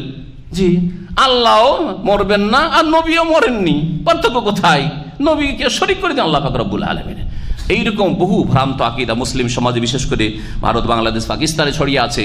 সুতরাং আকীদার ক্ষেত্রে যতবার হবেন আকীদাটা ঠিক করেন, এটা হচ্ছে আপনার জন্য ভিত। আকীদায় যদি ভেজাল থাকে তাহলে জানবেন যে উজুর পরে আপনার বায়ু নির্গত হয়ে গেল। নামাজ, রোজা, হজ, যাকাত সব ঠিক আছে, বোঝা গেছে না? নামাজ, রোজা, হজ, যাকাত হচ্ছে ইবাদত বন্দেগী, আর তার জন্য পূর্ব শর্ত হচ্ছে তাওহীদ। যেমন নামাজ পড়ার জন্য পূর্ব শর্ত হচ্ছে উজু ঠিক থাকা। উজু করার পরে মসজিদে গিয়ে সিজদার অবস্থায় যদি বায়ু খারিজ হয়ে যায় তো নামাজ হবে? শেষ রাকাতের সিজদাতে একবারে শেষ সিজদা, আর বেশি কিছু বাকি নাই, আত্তাহিয়াতটা বাকি আছে, আর সেই সময় বায়ু নির্গত হইল, নামাজ হবে না? 4 রাকাত নামাজই ক্যান্সেল, বাতিল, তাই না? ওই রকমই 80 বছর বাঁচলেন আর 80 বছরে 1 ওয়াক্ত নামাজ ছাড়েননি, সুন্নত নফল কিছুই ছাড়েননি, বেতর ছাড়েননি, তাহাজ্জুদ ছাড়েননি, ইশরাক, সালাতুল জাস্তের নামাজও ছাড়েননি, এত নামাজ পড়ে কিন্তু শিরক আছে যে যা দিয়ে আপনার ইসলামের বায়ু নির্গত হয়ে গেল, যার ফলে আপনার ঈমান নষ্ট হয়ে গেল, উযু ভঙ্গ হওয়ার মতো ঈমান নষ্ট হয়ে গেল। লাইন আশরাকতা লা ইয়াহবাতান্না আমালুকা, সমস্ত আমল ধ্বংস হয়ে গেল। ওয়ালা তাকুনান্না মিনাল খাসিরিন, সুতরাং তুমি ক্ষতিগ্রস্তরা, যারা জাহান্নামী তারাই ক্ষতিগ্রস্ত, তাদের দলে শামিল হয়ে যাবে। আকীদার গুরুত্ব দেবেন। নবী মুহাম্মদ রাসূলুল্লাহ সাল্লাল্লাহু আলাইহি ওয়াসাল্লাম যখন মুআয বিন জাবাল রাদিয়াল্লাহু তাআলা আনহুকে পাঠিয়েছিলেন দ্বীনের দাওয়াত দেওয়ার জন্য এবং গভর্নর করে, দায়িত্বশীল করে ইয়ামান দেশে, তখন তাকে কয়েকটা নসিহত করেছিলেন। প্রথম নসিহত ছিল কি, আউয়ালা মা তাদউহুম ইলাইহি শাহাদাতু আল্লা ইলাহা ইল্লাল্লাহ। সর্বপ্রথম যেই বিষয়টির জন্য মানুষকে দাওয়াত দেবে, আহ্বান করবে, শিক্ষা দেবে, সেটা হচ্ছে তৌহিদের দাওয়াত, লা ইলাহা ইল্লাল্লাহর দাওয়াত। অন্য রিওয়ায়াতে রয়েছে আইয়াহিদুল্লাহ, আল্লাহর ওয়াহদানিয়ত, একত্বের দাওয়াত দেবে, একত্বের তৌহিদের দাওয়াত দিতে হবে। আগে নামাজ পড়াবে এই কথা বলেননি, আগে যাকাত নেবে, পয়সার দরকার, অর্থনীতিকে মজবুত করতে হবে। আমাদের অর্থনৈতিক অবস্থা দুর্বল হয়ে আছে, পয়সার প্রয়োজন রয়েছে, দেশ পরিচালনা সব করেন নাই। 1 নম্বরে তৌহিদের দাওয়াত দেবে। যদি তৌহিদ তারা মানে, তখন ফাআলিমহুম, জানিয়ে দাও, আন্নাল্লাহ কাদ ইফতারাযা আলাইহিম 5 সালাওয়াতিন ফি কুল্লি ইয়াউমিন ওয়া লাইলা, 5 ওয়াক্ত নামাজ দিন রাতে আল্লাহ পাক ফরজ করেছেন। 2 নম্বরে 5 ওয়াক্ত নামাজ যখন বললে, সেটাও যখন মেনে নেবে, তখন তাদেরকে জানিয়ে দাও যে আন্নাল্লাহ ইফতারাযা আলাইহিম যাকাতান ফি আমওয়ালিহিম, তাদের ধন সম্পদে আল্লাহ পাক যাকাত ফরজ করেছেন। তুখাযু মিন আগনিয়াহিম ফাতুরাদ্দু আলা ফুকারাহিম, তাদের যারা বিত্তবান সচ্ছল তাদের কাছ থেকে নিয়ে তাদের গরিবদের মাঝে বন্টন করে দিতে হবে। আর জুলম অত্যাচার করবে না, শেষখানে বলছেন জুলম অত্যাচার করবে না। জি হ্যাঁ, তো আগে মানুষ জুলুম করবো না এই কথা নাই, আগে হচ্ছে তৌহিদ ঠিক করতে, আল্লাহর উপর জুলুম করবো না। যারা তৌহিদকে নষ্ট করে, শিরিক করে, তারা আল্লাহর উপর জুলুম করে। আল্লাহর হক নিয়ে কাকে দিয়ে দেয়? হ্যাঁ, গোস, কুতুব, ওলি, আউলিয়া, মাজার, কবর, দুর্গা, দরগাকে দিয়ে দেয়। কার উপরে জুলুম করলো? আল্লাহর উপরে জুলুম করলো। আরে ভাই, আমার হক নিয়ে, আমার হক ছিল, আমার হকটা যদি নিয়ে না, আমার উপরে জুলুম করলেন না? তো আমার উপরে জুলুম করলে যে এত বড় কাবিরা গুনহার জুলুম হয়, আল্লাহর উপর যে যারা জুলুম করে শিরকের মাধ্যমে, তারা কত বড় জালেম। এই জন্যই তো ইন্না শিরকা লা যুলমুন আযীম, আল্লাহ বলেছেন শিরক হচ্ছে সবচেয়ে বড় জুলম, সবচেয়ে বড় জুলম। আল্লাহর উপর জুলুম করলেন আপনি, জালেম আপনি, আল্লাহকে আপনি মাজলুম বানিয়েছেন, আপনি আল্লাহর হক কেড়ে নিয়েছেন, আল্লাহর হককে নষ্ট করেছেন, আপনি কত বড় অপরাধী। আপনি রাসূলের হক নষ্ট করেছেন বিদআত করে, সুতরাং বিদআত করবেন না। যারা বিদআত করে তারা রাসূলুল্লাহ সাল্লাল্লাহু আলাইহি ওয়াসাল্লামের হককে নষ্ট করেছে। সাধারণ মানুষের উপর জুলুম করেনি, কার উপর জুলুম করেছে? মুহাম্মদ রাসূলুল্লাহ সাল্লাল্লাহু আলাইহি ওয়াসাল্লামের উপর জুলুম করেছে। মুহাম্মদ রাসূলুল্লাহ সামনে আপনি মুরব্বিকে পীর সাহেবকে রেখে দেন, আমাদের হুজুর কিবলা কি বলেছে, তাহলে রাসূলুল্লাহ সাল্লাল্লাহু আলাইহি ওয়াসাল্লামের হক কেড়ে নিয়ে আপনার হুজুর কিবলাকে দিয়ে দিলেন আপনি। এইরকম অপরাধ করবেন। আকীদার পরিশুদ্ধি অত্যন্ত জরুরি। 3 নম্বর হয়ে গেল। তাহলে আকীদার গুরুত্ব দেবেন যুবক ভাইরা, আকীদার সংশোধন করে অন্তত সৌদি আরব থেকে যাবেন, কিছু নিয়ে যেতে পারেন না পারেন, আল্লাহ পাক বরকত দেবেন আকীদার বদৌলতে। সৌদি আরবে যেইটুকু বরকত আছে মরুভূমির দেশে, মনে রাখবেন তৌহিদ আর সহি আকীদার ভিত্তিতে আল্লাহ বরকত দান করেছেন। এখানেও বড় অভাব ছিল। শাইখুল ইসলাম মুহাম্মদ আব্দুল্লাহ রাহমাতুল্লাহ আলাইহির দাওয়াতের বরকতে যখন শিরক বিদআত মুক্ত হলো এই দেশ, আল্লাহ পাক এখানের জমিন থেকে বরকত বের করা শুরু করলেন, আসমান থেকে আল্লাহ পাক রহমত নাযিল করা শুরু করলেন। যারা এত গরিব দরিদ্র ছিল, যাদের দুধ আর গোস্ত খাওয়া ছাড়া আর কোনো ব্যবস্থা ছিল না, আর বকরি ছাগল উট চড়া ছাড়া তাদের রুজি রোজগারের কোনো ব্যবস্থা ছিল না, তাদের আল্লাহ পাক ঢের ধন সম্পদ দিয়ে পৃথিবীর মধ্যে এক আদর্শ দেশ আল্লাহ পাক পয়দা করে দিলেন। এটা হচ্ছে তৌহিদের ভিত্তি, তৌহিদের বরকতে। তৌহিদকে কায়েম করেন, জি হ্যাঁ, তাহলে আল্লাহ বলছেন লা ফাতাহানা আলাইহিম বারাকাতিম মিনাস সামাই ওয়াল, আকাশের বরকত আর জমিনের বরকত সবকিছু আল্লাহ পাক খুলে দেবেন।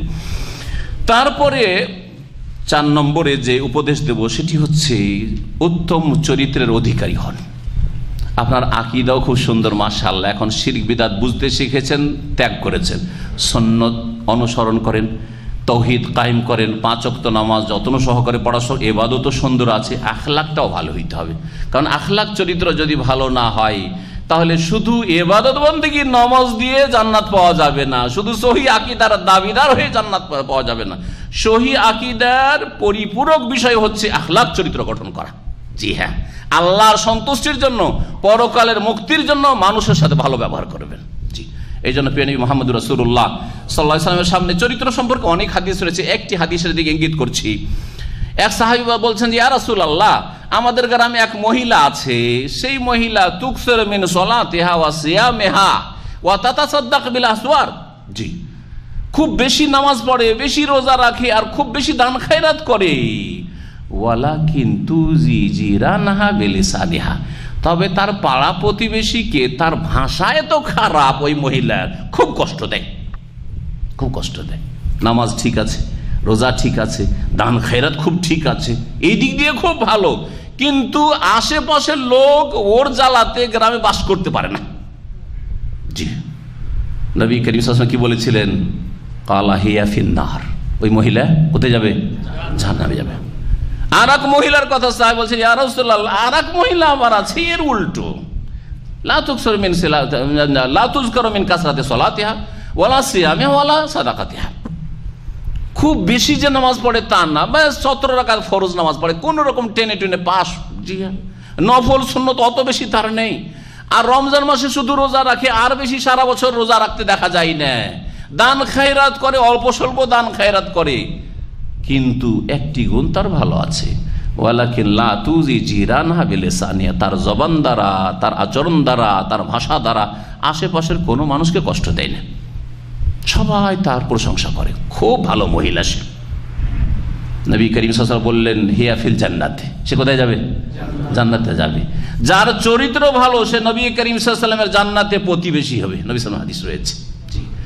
আর যার চরিত্র খারাপ সে নবী সাল্লাল্লাহু আলাইহি ওয়াসাল্লাম থেকে অনেক দূরে থাকবে, যদিও জান্নাতে যায় হাজত টাজত খেটে, হ্যাঁ, আর সাজা শাস্তি পেয়ে, তারপরেও জান্নাতে অনেক দূরে থাকবে।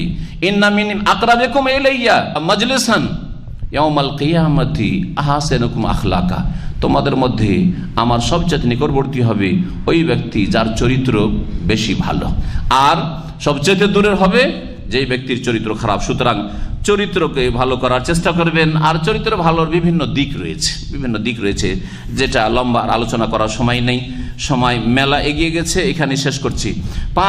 4টি নসিহত হয়ে গেছে, তাই না? 5 নম্বর নসিহত হচ্ছে যে যা কিছু আপনি শিখলেন, এলেম শিখলেন, 1 নম্বর, তাই না? 2 নম্বর, ইবাদতের ক্ষেত্রে নিজেকে সংশোধন করার জন্য ইবাদতে আপনি যত্নবান, মেহনতি, আমল সুন্দর করলেন। হ্যাঁ, আকীদার গুরুত্ব দিলেন, আকীদা আপনি ভালো করে শিখলেন এবং আকীদা পাকাপোক্তা করলেন। তারপরে নিজের আখলাক চরিত্র নিজের ভালো করলেন, এগুলি সব আপনার সাথে কিন্তু সংশ্লিষ্ট, তাই না? এই 4টা যখন হইল, তাহলে আপনার মতো আরো অনেক মানুষ তৈরি করতে হবে, আপনাকে মানুষ তৈরি করা ফ্যাক্টরি তৈরি করতে হবে। হ্যাঁ, মানুষের মতো মানুষ, জান্নাতি মানুষের ফ্যাক্টরি বানাইতে হবে আপনাকে, সেটা হচ্ছে দাওয়া ইলাল্লাহর কাজ করা। যুবক ভাইদেরকে বলছি, যা কিছু শিখেছেন সৌদি আরব থেকে বা শিখছেন, আল্লাহ পাক আরো শিখার তৌফিক দান করুক। শিখার পরে বাল্লিগু আন্নি ওয়ালাউ আয়া, নবী মুহাম্মদুর রাসূলুল্লাহ সাল্লাল্লাহু আলাইহি ওয়াসাল্লাম বলছেন, আমার পক্ষ থেকে একটা আয়াতও যদি জানা থাকে, তরজমা তাফসীর জানা থাকে, একটা ইসলামের হুকুম আহকামও জানা থাকে, একটা আয়াত মানে শুধু আয়াত নয় কোরআনের, একটা হাদিসও জানা থাকে, একটা ইসলামের বিধান জানা থাকে, সেটা মানুষের কাছে সুন্দরভাবে পৌঁছে দিতে হবে, হেকমতের সাথে, উপদেশের সাথে, উত্তম পন্থাতে পৌঁছে দেওয়ার চেষ্টা করতে হবে, যেইভাবে পৌঁছাইলে কাজ হয়। যেমন বাচ্চাদেরকে আমরা ওষুধ খাওয়াই, ট্যাবলেট খেতে চাই কি, এমনকি সিরাপ অনেক সময় খেতে চাই না, তো কি করে খাওয়াই আমরা? হ্যাঁ, কিভাবে খাওয়াই? হ্যাঁ, আদর করে, তাকে খুব আদর করছেন, খেলাচ্ছেন, খেলাধুলা ওকে ব্যস্ত করে দিলেন, তাতেও যদি না খায় ওতে একটু চিনি দিয়ে দিলেন, একটু মিশ্রি দিয়ে দিলেন, একবারে শরবতের মতো করে দিলেন, হ্যাঁ, তাকে কিছু প্রলোভন দিলেন যে তুই ঔষধটা খেয়ে নে, তাহলে তোকে কালকে স্কুল যাওয়ার জন্য 5 রিয়াল দেবো, হ্যাঁ, খুশিতে খেয়ে নিল, ঠিক না? নাকি পিটিয়ে পিটিয়ে খাওয়ান ওষুধ নিজের ছেলে মেয়েকে, না খেলে তোর হাত পা ভেঙে দেবো, এরকম করে খাওয়ান কি? যদি করেন তো এটা পাগলামি, এটা তরিকা না। জি হ্যাঁ, বমি করে দিব। তো ওষুধ খাওয়ার সময় যেই তরিকাত আপনি ছেলে মেয়েকে, নাবালক নাবালিকাকে ওষুধ খাওয়ান, ছোট কচি কাচাকে, ওই রকম ভাবে অন্য অন্য অসৎ মুসলিমদেরকে, ফাসেক মুসলিমদেরকে, বা যারা মুসলিম সমাজের শিরক বিদআত করছে তাদেরকে, অথবা অমুসলিমকে ভালো পন্থাতে দাওয়াত দিতে হবে। উদউ ইলা সাবিল রাব্বিকা বিল হিকমাতি ওয়াল মাউইযাতিল হাসানাতি ওয়াজাদিলহুম বিল্লাতি হিয়া আহসান, ভালো পন্থায় দাওয়াত যা শিখেছেন তা পৌঁছাতে হবে। আল্লাহ পাক এই দায়িত্ব দিয়েছেন, এবং আপনার এই দাওয়াতে যত লোক হেদায়েত হবে, বেনামাজি নামাজি হচ্ছে আপনার কথার মাধ্যমে, আপনার পরিশ্রমের মাধ্যমে, আপনার দাওয়ার মাধ্যমে। একটা অমুসলিম মুসলিম হয়েছে, একটা বিদাতি সুন্নতি হয়েছে, একটা মুশরিক তৌহিদবাদী হয়েছে, একটা অসৎ মানুষ হারাম খেত হালাল খেতে শিখেছে। হ্যাঁ, এইরকম ভাবে যত লোক আপনার মাধ্যমে হেদায়েত হবে, আপনার স্ত্রী, ছেলে মেয়ে, বাপ মা, আত্মীয় স্বজন থেকে শুরু করে যে কোনো মানুষ হোক না কেন, 1 ভাগ করে তাদের নেকিগুলি আপনার আমলনামাতে আসতেই থাকবে। এই মর্মে নবী মুহাম্মদুর রাসূলুল্লাহ সাল্লাল্লাহু আলাইহি ওয়াসাল্লাম সহিহ মুসলিম হাদিসে, মান দাআ ইলা হুদান, কেউ যদি হেদায়েতের দিকে আহ্বান করে, কানা লাহু মিনাল আজরে, তার নেকি হবে মিসলা উজুরে মান তাবিয়াহু, যারা তাকে ফলো করলো, তার অনুসরণ করলো, তার কথা মানলো, তাদের সমান নেকি তার হতে থাকবে। লা ইয়ানকুসু যালিকা মিন উজুরিহিম শাইআ, যারা ফলো করলো তাদের নেকি কমিয়ে তাদেরগুলো কেটে দেওয়া হবে না, বরং আল্লাহ পাক তার পক্ষ থেকে স্পেশাল আর অতিরিক্ত নেকি দিতে থাকবেন। আল্লাহ পাক যেন এই নেকিতে অংশ নেওয়ার জন্য দিনের দাওয়াত দেওয়ার তৌফিক দান করেন। তাতে দুনিয়া এবং আখিরাতের কল্যাণ রয়েছে। এবং দিনের দাওয়াতের কাজ সবচেয়ে ভালো কাজ। সবচেয়ে ভালো মানুষ কারা একটু আগে শুনলেন, তাই না? কারা? আম্বিয়া রসুলগণ। আম্বিয়া রসুলদের পেশা কি ছিল? ডাক্তার ছিলেন, ইঞ্জিনিয়ার ছিলেন, হ্যাঁ, তারা কার্পেন্টার ছিলেন, মেকানিক ছিলেন, তারা কি ছিলেন? সবাই দায়ী আল্লাহ ছিলেন। তাদের পেশায় কি ছিল? কুল হাযিহি সাবিলি আদউ ইলাল্লাহ, দাওয়া ইলাল্লাহর কাজ করা। ইয়া আইয়ুহান নাস কুলু লা ইলাহা ইল্লাল্লাহ, হে মানব সব লা ইলাহা ইল্লাল্লাহর দিকে এসো, আল্লাহ ছাড়া কোনো সত্য মাবুদ নেই, এদিকে আসো। জি হ্যাঁ, এই ছিল আম্বিয়া রাসূলগণ সকলের দাওয়াত। তাদের পেশাই ছিল নেকির কাজের দিকে আহ্বান করা, গুনাহের কাজ থেকে সতর্ক সাবধান করা। 6 নম্বরে নসিহত দিয়ে শেষ করব, সেটা হচ্ছে ফিতনার যুগ সব সময়, তবে বর্তমান যুগটি আরো বেশি ফিতনার। একটা যুগ ছিল নিজের গ্রামের এ পাশের লোক ওই পাশের খবর রাখতাম না, ঠিক কিনা? বরং বাড়ির বাইরে আপনার ছেলে আছে, খবরই রাখেন না যে কোথায় যে আমার ছেলেটা আছে না আছে। হ্যাঁ, আর এখন কোথায় আছে, কত মিনিট আর লাগবে, কতখানি এগিয়ে আসলো, হ্যাঁ, সবকিছু জানতে পারছেন না? পারছেন না? হ্যাঁ, ছবিতে দেখতে পাচ্ছেন, এই যে দেখছেন না আমি অমুক বিল্ডিং এর সামনে দাঁড়িয়ে আছি, দেখাচ্ছেন না? সুবহানাল্লাহ। পৃথিবী নেটের মাধ্যমে মানুষের মুঠের মধ্যে চলে এসে এই বিশাল পৃথিবী মানুষ কি করেছে? নিজের মুষ্টিতে নিয়ে এনেছে, হাতের তলাতে। তাহলে দুনিয়ার যত কি রয়েছে, ফিতনা রয়েছে। আর ফিতনা 2 রকমের, এক হচ্ছে সংশয়ের ফিতনা, আর এক হচ্ছে কিসের ফিতনা? কুপ্রবৃত্তির ফিতনা। আরবিতে এক হচ্ছে শুবহাতের ফিতনা, সংশয়, আর এক হচ্ছে শাহওয়াত, কুপ্রবৃত্তির ফিতনা। সংশয়ের ফিতনা যেমন কুফরির ফিতনা। মুসলিম বাপ মা বড় দিনদার, তাহাজ্জুদ গুজার ছেলে কোথায় নেটে ঢুকে কাদিয়ানি হয়ে গেছে, ইন্না লিল্লাহি ওয়া ইন্না ইলাইহি রাজিউন। ছেলে হয়ে গেছে আহলে কোরআন হয়ে গেছে, হাদিস কি অস্বীকার করছে। ছেলে মুরতাদ হয়ে গেছে, কোন নাস্তিকের পাল্লায় পড়ে, কমিউনিস্টের পাল্লায় পড়ে। ছেলে সেকুলার ধর্ম নিরপেক্ষতা বিশ্বাসী হয়ে গেছে। ছেলে খ্রিস্টান হয়ে গেছে, ছেলে হিন্দু হয়ে গেছে। সবকিছু হতে পারে না? নেটের যুগে সব আছে, ভালো আছে, মন্দ বেশি আছে, আছে না নেই? কুফরির ফিতনা, শিরকের ফিতনা, মুনাফিকের ফিতনা, আর বেদাতের ফিতনা। ছেলে আহলে হাদিস ঘরের, সালাফি ঘরের ছেলে বেদাতি হয়ে গেছে, হচ্ছে না? আহলে হাদিস ঘরের ছেলে জঙ্গি হয়ে গেছে। ওর বাপ মা কি জঙ্গি ছিল? ওর পূর্বপুরুষ জঙ্গি ছিল না? আহলে হাদিসরা জঙ্গিবাদ শিখায়, জঙ্গিবাদের বিরুদ্ধে সবচেয়ে বেশি তারা। কিন্তু এই নেটের ফিতনায় পড়ে 3 হরফ এদিক ওদিক নেটে দেখেছে, দেখার পরে বলছে আমাকে এখন অস্ত্র নিয়ে বেরোতে হবে, লড়াই করতে হবে, নিজে জঙ্গি হয়ে বসে আছে। জি, এগুলো হচ্ছে সংশয়ের ফিতনা। খারিজিদের ফিতনা সংশয়ের ফিতনা। জি, সবকে উল্টে পাল্টে রেখে দেবো, আন্দোলন এমন আন্দোলন করব যে জালেমদেরকে একবার উৎখাত করে ছাড়বো, যেন তারই দায়িত্ব হয়ে গেছে। লড়াই করবো, নামাজ টামাজ এগুলো করে কাজ হবে না, আমাকে লড়াই করতে হবে, অস্ত্র ধরতে হবে হাতে। বড়ই গোমরাহিতে আজকাল এইরকম ধর্মের নামে বহু লোক সংশয়ের ফিতনায় নিমজ্জিত হয়ে দিন দুনিয়া দুটা কি হারাচ্ছে, গোটা বংশকে সর্বনাশ করছে। আপনার বংশ থেকে ভাইরা, আত্মীয় স্বজনরা, গ্রামের একজন যদি জঙ্গি হয়ে যায়, গোটা গ্রামের ওপর নজরদারি চলছে, ঠিক কিনা? বালা মুসিবতে ফেলে দিয়েছে গ্রামবাসী, গোটা বংশ পিছনে উঠে পড়ে লেগে গেছে, হচ্ছে না? দাড়িওয়ালা সকলের পিছনে লেগে গেছে। এগুলোর পিছনে কারণ হচ্ছে এই জঙ্গি খারেজিগুলো। সংশয়ের ফিতনা আজকাল বড় ফিতনা। জি হ্যাঁ, এই ফিতনা থেকে যুবকরা বেঁচে থাকবেন, এই হচ্ছে এক নসিহত। 2 নম্বর ফিতনা হচ্ছে শাহওয়াতের ফিতনা। শাহওয়াত, জিনার ফিতনা, সমকামিতার ফিতনা, ব্লু ফিল্মের ফিতনা, তারপরে এই যে নেটে প্রেমের ফিতনা, ফেসবুকে পরিচয় হলো আর তারপরে বিয়ে করবে। এক লোক পরিবার নিয়ে মদিনায় থাকে, আর তার ছেলে নেটে পরিচয় হয়ে গেছে, এক মেয়ের সাথে যে ব্রাজিল কোথায় কোন দেশে থাকে, ওই আমেরিকার আশেপাশে একটা দেশে, এখন ও কি বিয়ে করবে। আর এক লোক এখানে, সে বিবাহিত মানুষ, কয়েক বছর আগের ঘটনা, দাম্মামে থাকে, আমাকে এসে বলছে যে শেখ আমি অস্ট্রেলিয়ায় বিয়ে করব। তা আমি বললাম যে অস্ট্রেলিয়ায় বিয়ে করবেন কেন, আপনার বিবি বাচ্চা নেই? বলছে আমার স্ত্রী আছে, একটা মেয়ে আছে। বিয়ে কেন করবেন? সে বিয়ে তো করা যাবে। হ্যাঁ করা যাবে, মশলা আপনার চেয়ে বেশি আমি জানি। হ্যাঁ, যে একটা না 4টা করা যাবে এটা জানা আছে, কিন্তু তার জন্য কিছু শর্ত আছে, ইনসাফ করতে হবে, গায়ে শক্তি থাকতে হবে, পয়সার শক্তি থাকতে হবে, আল্লাহর ভয় থাকতে হবে। হ্যাঁ, তো আপনার আল্লাহর ভয় বলছেন আমি করবো, এইটাকে রাখবো না। তারপরে বলে ওটা যে এটাকে রাখবো না, আগেরটাকে রাখবো না। কেন রাখবে না? একটা সংসার তো আমরা সহজে ভাঙতে বলবো না, তাই না? এটা অসৎ পরামর্শ। কেন? বলছি এই মহিলা ভালো না। তা বললাম কোথায় বিয়ে করছেন? অস্ট্রেলিয়া। বলছি কি মুসলিম পরিবারে? বলছেন না, সে অমুসলিম ছিল, বয়স কত? 25 না 30। আমি বললাম 30 বছর পর্যন্ত কুফুরের অবস্থায় থাকলো, আজকে আপনার প্রেমের জালে ফেসেছে, সে হয়ে গেল সতী। আপনার মুসলিম পরিবারের একটা মেয়ে আজকে অসতী হয়ে গেল আপনার কাছে, যাকে দেখতে না পারি তার চলন বাঁকা। হ্যাঁ, সারা জীবন পাপে ডুবে থাকলো, অবাধ মেলামেশা, সেই মেয়েটা আপনার চয়েস হয়ে গেল এই কিসের ফিতনায়? নেটের ফিতনায়, শাহওয়াতের ফিতনায়। এই ফিতনা থেকে আপনাকে বাঁচিয়ে রাখতে হবে। ঘন্টার পর ঘন্টা ফেসবুক দেখতে ভালো লাগছে, ক্লান্তি লাগছে না কেন?